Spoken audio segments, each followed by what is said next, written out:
Hi guys, my name is Vita Kokong, your financial literacy educator, founder and director of New Ground Financial Literacy. So today is the 1st of October, and one of the days that are celebrated in October is Global Mental Health Wellness. So to celebrate this day and to emphasize the effects of your mental health on your finances, I'll be having a series this month talking about your mental health and mental wellness. So as a start, I would like to talk about one of the mistakes that I did. I think my heading for this series is money does not require emotions, it requires logic and strategy. So you cannot plan or strategize for your money with your emotions. You need to be logical and strategic about it. And I'll share a little bit of my story of what happened. So a couple of years ago, I think it was in 2021, when I started this business, I received sponsorship to buy the equipment that I need for the business, the very same New Ground business.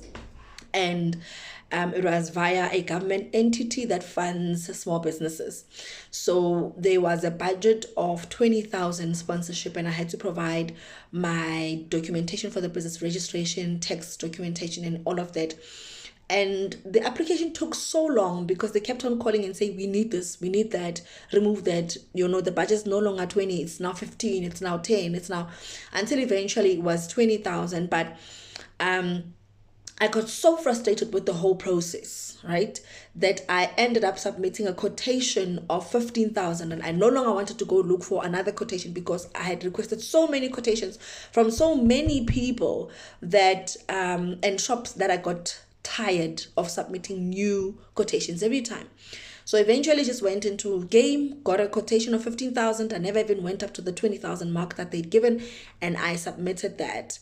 And eventually, by the grace of God, they paid game, and I went to game to go collect the goods that I wanted. So the moral of the story is I allowed my frustrations and emotions to cloud my judgment. I was not strategic about the money that was given to me at the time. So what I'm trying to say to you is that money was available for me to use. God had given me a blank check for me to put an amount, and I took a lesser amount. And so I allowed my emotions to cloud my judgment. I was not logical or strategic about that funding, and therefore I got limited resources as a result of that. So I'm sharing with you this story to help you to understand our topic for this month, where we'll be focusing on the need to be logical and strategic when it comes to your money, where you are going to have to change your mindset for the little that you have to work for you. I know people want to know, where can I invest my money? People want to know, how do I invest my money? They want to know which are the best products to buy. They want to know all these practical things about money, forgetting that it doesn't matter how much you earn.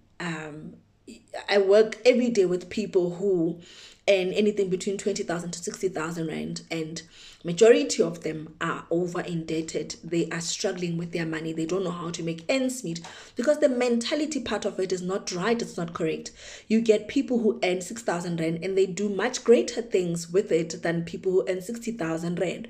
So where is the problem? Where is the gap? The gap is in the mindset. Hence, the emotional part has to go away, and we need to be logical and strategic about it. So that is where my topic for this month comes in. Let us conquer the mental part of our money, the mental issues, the mental traumas, and let's become more self-aware, because the more self-aware we are, the things that trigger us to overspend, then the better we will be with our money. The more we'll know where to invest, how to invest, how to stop overspending, where to save, if I need to save, can I save or not. So we start at the root cause by dealing with the mentality part of it, helping yourself to be aware of yourself and your triggers in order to get the surface level parts right. Because the investments and the saving and the budgeting, it's good, it's right, I advocate for it, but it's the surface level part. To get this right, the surface level, the groundwork needs to be done. So that is what this month's series is about, dealing with the emotional so that we can become more logical and strategic about our money. Join me and let's participate and let's talk and let's share and let's grow one another in this series. Thank you so much. Enjoy the rest of your day. Goodbye.